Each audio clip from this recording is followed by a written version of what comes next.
예, 안녕하십니까. 제4주차 특수교육학개론 제4장 시각장애 아동 교육을 공부하도록 하고자 합니다. 목차로 보면은 시각장애의 정의, 시각장애 분류, 시각장애 원인 및 출현율, 시각장애 아동의 판별 및 검사, 시각장애 아동의 특성, 시각장애 아동의 통합교육, 시각장애 아동의 특수교육, 시각장애 아동의 교육 사례에 대해서 공부하고자 합니다. 시각장애인 정의를 살펴보도록 합니다. 법적 개념은 장애인 등에 대한 특수교육법에서 시각장애를 지닌 특수교육 대상자는 시각계의 손상이 심하여 시각기능을 전혀 이용하지 못하거나 보조공학기기의 지원을 받아야 시각적 과제를 수행할 수 있는 사람으로서 시각에 대한 학습이 곤란하여 특정의 광학기구, 학습매체 등으로 학습하거나 촉각 또는 청각을 학습의 주요 수단으로 사용하는 사람을 의미합니다. 장애인복지법상의 시각장애인의 범주는 나쁜 눈의 시력, 만곡식 시력표에 따라서 측정된 교정시력이 0.02 이하인 사람, 좋은 눈의 시력이 0.2 이하인 사람, 두 눈의 시야 2분의 1 이상을 잃은 사람을 시각장애라고 합니다.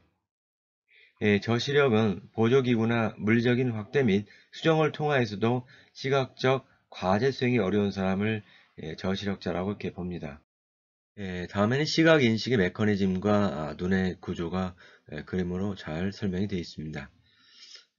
각막은 빛이 제일 먼저 들어오는 막으로 안구를 보호하는 방어막의 역할을 하게 됩니다.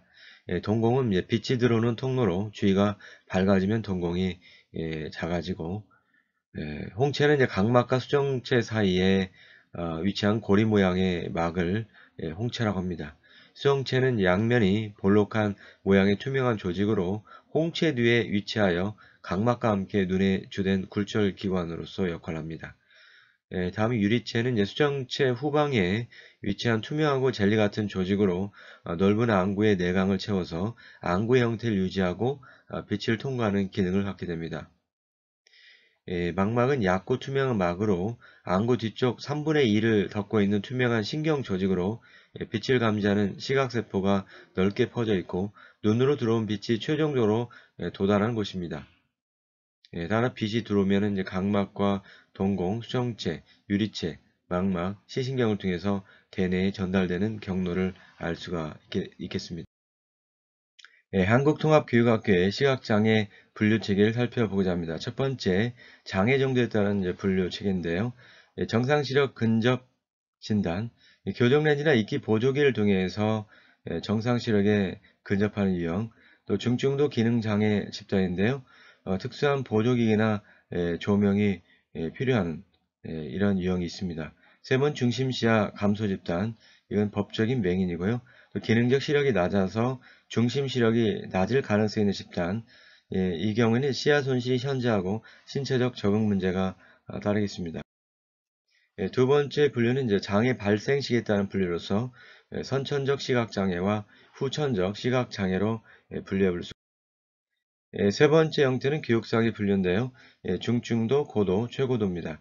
중증도 시각장애는 일반 학습이나 학습 도움실에서 시각 보조기기 도움으로 거의 완전하게 교정될 수 있는 아동을 이에 해당하고, 고도 시각장애는 시각 보조기기의 도움을 어느 정도 받을 수 있고 시각을 학습 경로로 이용할 수 있는 아동이며 법적 분류 체계에서는 약시에 해당합니다. 세 번째, 최고도 시각장애는 시각을 교육수단으로 사용할 수 없으므로 촉각과 청각이 중요 학습 경로이며 법적 분류체계에서는 맹에 해당한다고 보겠습니다. 두 번째로는 장애인복지법의 시각장애 분류 부분인데요. 제1급은 좋은 눈의 시력, 공인된 시력표에 의해서 측정한 것을 말하며 굴절 이상인 사람에 대해서 최대 교정 시력을 기준으로 합니다. 0.02 이하인 사람을 얘기하고요. 제2급은 좋은 눈의 시력이 0.04 이하인 사람, 제3급은 좋은 눈의 시력이 0.06 이하인 사람, 두 눈의 시야가 각각 모든 방향에서 5도 이하로 남은 사람, 다음으로 제4급은 좋은 눈의 시력이 0.1 이하인 사람, 두 눈의 시야가 각각 모든 방향에서 10도 이하로 남은 사람. 제5급은요, 좋은 눈의 시력이 0.2 이하인 사람, 두 눈의 시야가 각각 모든 방향에서 50% 이상으로 감소한 사람. 제6급은 나쁜 눈의 시력이 0.0 이하인 사람을 이야기합니다.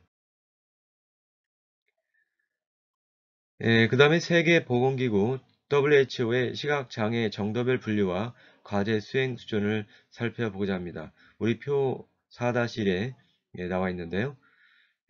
정상은 이제 정상 시력, 정상 근접 시력, 중증도를 줄 수 있고요. 예, 다만 이제 정상 시력과 정상 근접 시력은 특별한 도움 없이 과제 수행이 가능합니다. 중증도는 특별한 도움을 받으면 거의 정상적인 과제 수행이 가능한 정도를 얘기하고요. 저시력은 이제 중도입니다. 도움을 받아 속도, 정확도, 지속도가 낮아진 수준에서 과제 수행이 가능하고요.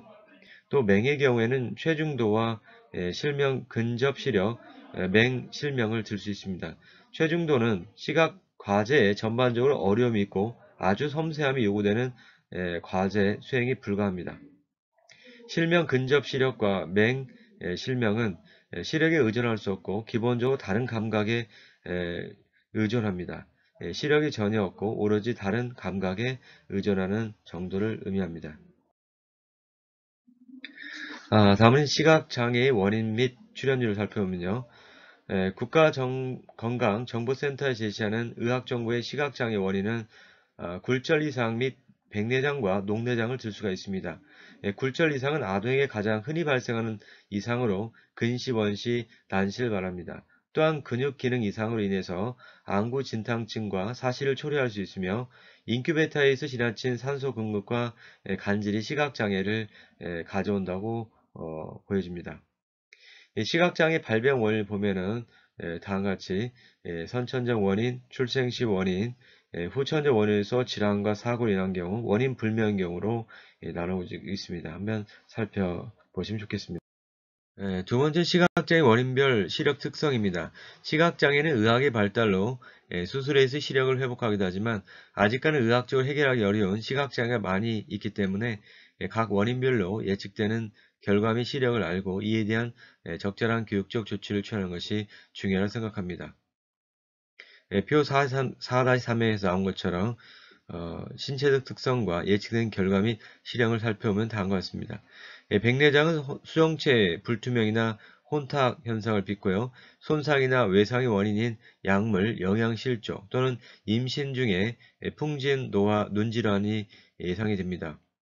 그로 인해서 시력의 감소, 시야의 흐려짐, 색각의 어려움, 눈부심, 때때로 녹내장이 찾아오고요.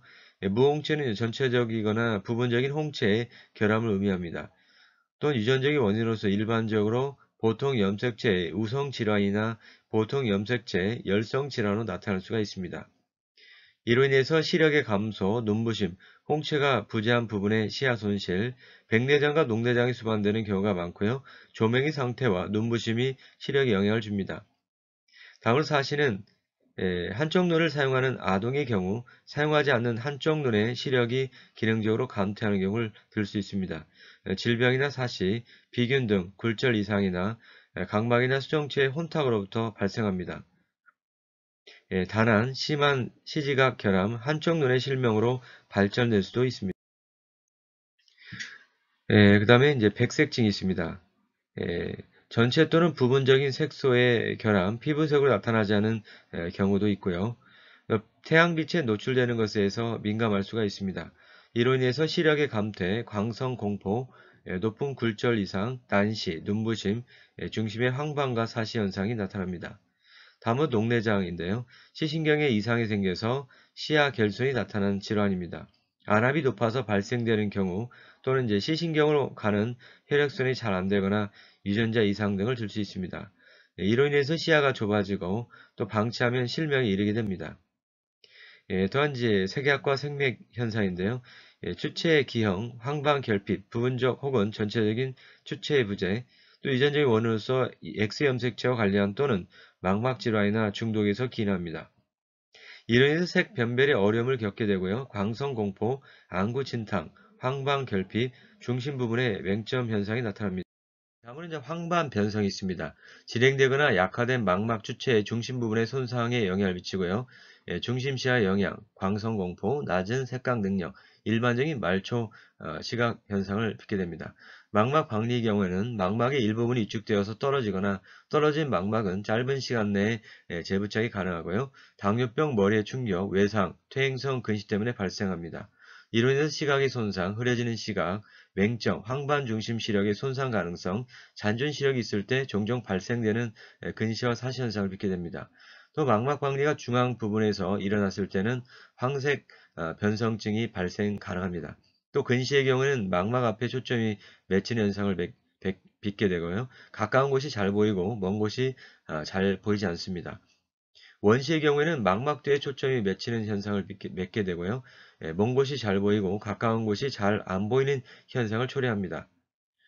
또 난시의 경우는 두 점 혹은 그 사상의 초점을 갖는 것을 의미하는데 이로 인해서 각막을 통과하는 모든 방향의 빛이 굴절률이 균일하지 않고 눈의 경선에 따라서 굴절력의 차이가 있게 됩니다.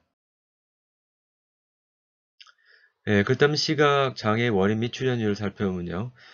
시각장애 출현율은 전체 특수교육 대상자 2.21% 중에서 0.06%에 해당합니다.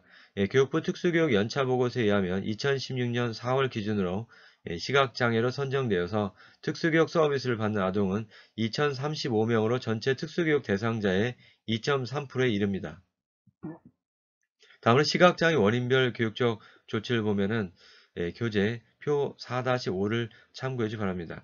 시각장애는 다양한 원인에 따라서 그 증상이 각기 다르게 나타나기 때문에 올바른 교육적 조치를 마련해 주는 것이 무엇보다 중요하다 봅니다. 시각장애 아동의 판별 및 검사 부분인데요. 먼저 선별을 보겠습니다. 또 행동적 측면은 눈을 지나치게 비비는 경우, 눈을 가리게 뜨고 보거나 가리거나 감는 경우, 책 읽을 때 머리를 이상한 각도로 하거나 머리를 기울이는 경우, 물건을 눈에 가까이 대고 보는 경우, 눈을 지나치게 깜빡이거나 가까이 보면서 하는 일을 어려워하는 경우, 책 읽을 때 눈을 움직이는 대신 머리를 움직이는 경우, 밝은 빛이나 반사를 싫어하는 경우, 또 실판이나 책을 보고 옮겨 적는 것을 어려워하는 경우를 들 수 있습니다. 또 외모적인 측면에는 눈의 초점이 맞지 않은 경우, 눈두덩이가 붉거나 부어있는 경우, 충혈되거나 눈물이 고여있는 경우, 사진 속 눈에 일반적인 붉은 점이나 아무 반사가 없는 대신 하얀 반사점이 보이는 경우, 또 눈동자 움직임이 통제가 잘 안되거나 눈꺼풀이 내려와 있는 경우를 들 수가 있습니다. 아동의 불평을 보면은 눈이 가렵거나 화끈거리는 경우, 잘 안 보이는 경우, 또 가까이 보면서 하는 일을 하고 나면 어지럽거나 두통이나 구역질을 호소하는 경우, 흐릿하거나 이중으로 보이는 경우를 들 수가 있겠습니다. 첫 번째로는 이제 진단 및 평가 부분인데요. 이 장애 등의 특수교육법에서는 시각장애 대상자의 선별검사 및 진단 평가를 위한 검사 도구로 기초학습 기능 검사, 시력 검사, 시기능 검사를 실시하도록 규정하고 먼저 이제 객관적인 시력 검사, 눈의 외모와 안저 반응, 양안의 위치 및 안구 운동, 전기 생리학적 검사에 대한 반응, 안전 검사에 대한 반응, 광선을 눈에 비출 때 동공의 모양 및 크기 변화를 검사하게 됩니다. 두 번째 주관적 시력 검사로서 의료 전문가나 시각장애 아동 교사에서 수행합니다. 원거리 시력 검사, 근거리 시력 검사, 시야 검사, 색각 검사, 대비 감도 검사가 있습니다. 또 세 번째 기능 시력 검사로서 과제를 수행하기 위해서 시력을 사용하는 능력을 측정합니다. 아동이 전맹으로 판정났으나 교사나 부모가 아동의 시력이 있다고 느낄 때 교사가 학습 과제와 관계되는 특수한 시각적 행동을 문서할 필요가 있다고 느낄 때 교사가 가장 적합한 시 환경을 결정함으로써 아동을 도와야 할 때 아동이 시기능의 변화를 경험할 때 등을 들 수가 있겠습니다. 다음으로 시각장애 아동의 특성을 살펴보면요. 먼저 언어적 특성을 살펴보고자 합니다.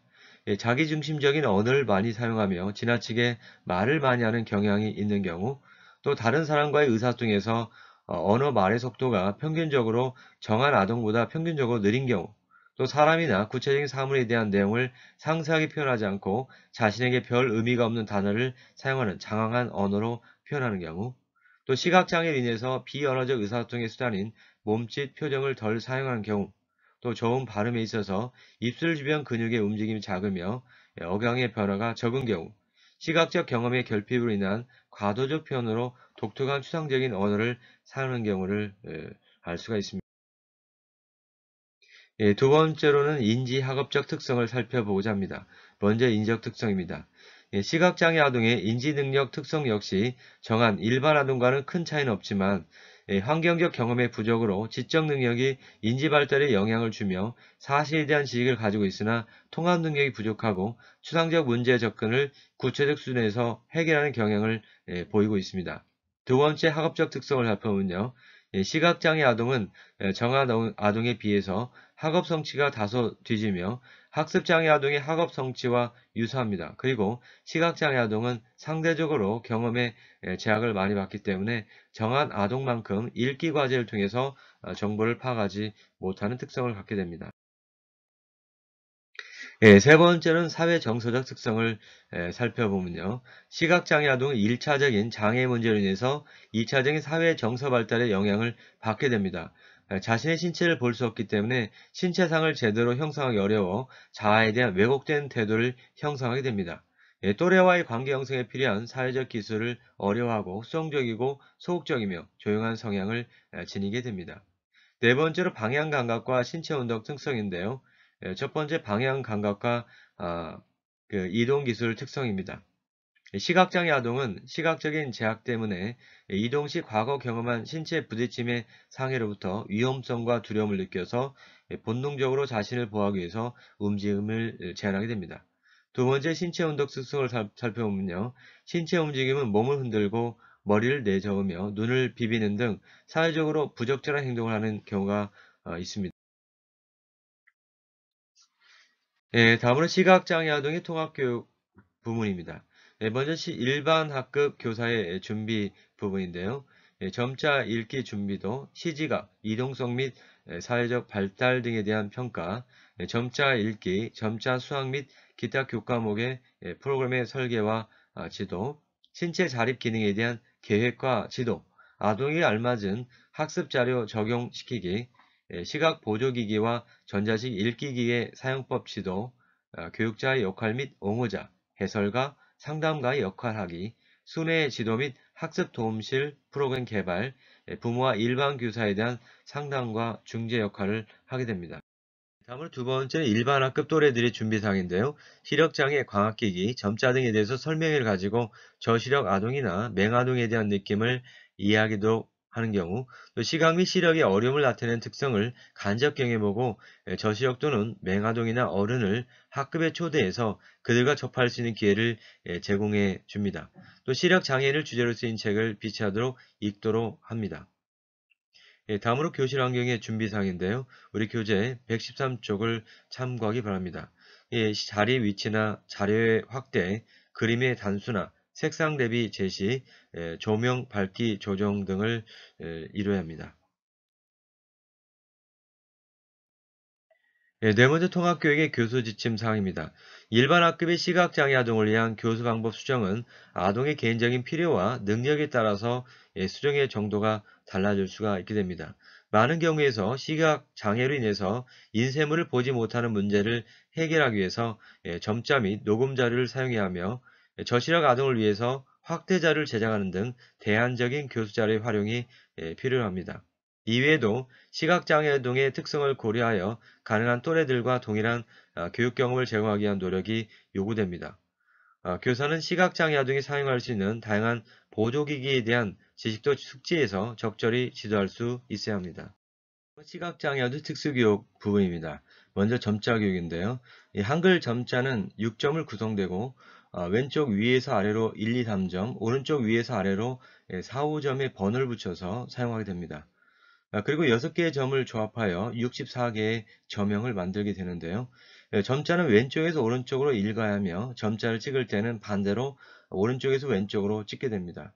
최근에는 보조공학기기의 도움을 받아 점자 프린터로 대신하거나 점자 정보 단말기를 사용하여 필기를 하기도 합니다. 이것이 바로 점자 일람표가 되겠습니다. 두 번째는 이제 그림에 보는 것처럼 흰 지팡이 보행하는 경우, 또 안내견 보행하는 경우, 안내 보행하는 경우, 보행 훈련 방법이 있습니다. 다음은 이제 보조공학기기인데요. 시각장애 아동의 교수를 위해서 자료 및 보조 도구를 적절히 선택하고 수정한 것은 매우 중요합니다. 아동의 기능 수준, 교육적 필요, 연령, 장단기 교수 목표를 고려하여 최신 보조 도구와 자료를 제공하여 노력해야 하며 청각시각 매체를 다양하게 사용할 수 있도록 제공해야 합니다. 교재 119쪽을 살펴보면 그래서 이제 표 4-10에도 보면 주요 보조공학기기 종류와 특징이 잘 소개가 되어 있습니다. 점자 정보 단말기, 단원 망원경, 주머니형 확대경, 휴대용 확대경, 조명형 확대경, 센스뷰 데스크탑, 이걸 화면 확대기라고 하죠. 센스뷰 라이트, 이것은 이제 휴대용 독서 확대기라고 합니다. 한번 참고를 해보시면 좋겠습니다. 이번 시각장애 아동의 교육 사례인데요. 초등부 사례를 먼저 보겠습니다. 시각장애 2급 장애를 가진 주한이 사례인데요. 시각이 손상되었지만 청각을 이용하여 주변 사람들의 목소리를 구분한 뒤 음률로 표현한 학생이고, 담임교사와 특수보조교사는 안전하고 독립적이며 효율적인 방향 정의와 이동훈련을 위한 보행기능 강화를 위한 방법으로 언어적 촉진과 주한이의 신체 부위를 이용하여 반복 지도하는 사례가 되겠습니다. 두 번째는 중등부 사례인데요. 재민이는 일반 고등학교 2학년에 재학 중인 저시력 학생입니다. 특수학급 교사의 도움을 받으면서 통합학급에서 교육을 받고 있는데요. 내성적이며 유창성 장애도 동반하고 있습니다. 담임 교사에게 재민이의 저시력 특성과 이로 인한 정서 및 행동에 관련하여 정보 제공과 함께 상담을 하고 있습니다. 이때 특수교사는 저시력에 대해서 학습 자리 배치, 보조공학의 지원과 학습 인쇄물의 두세 배 정도 확대 복사, 또 독서 확대기를 제공해 줄 것을 학교 측에 건의한 사례가 되겠습니다. 여러분 수고 많으셨습니다.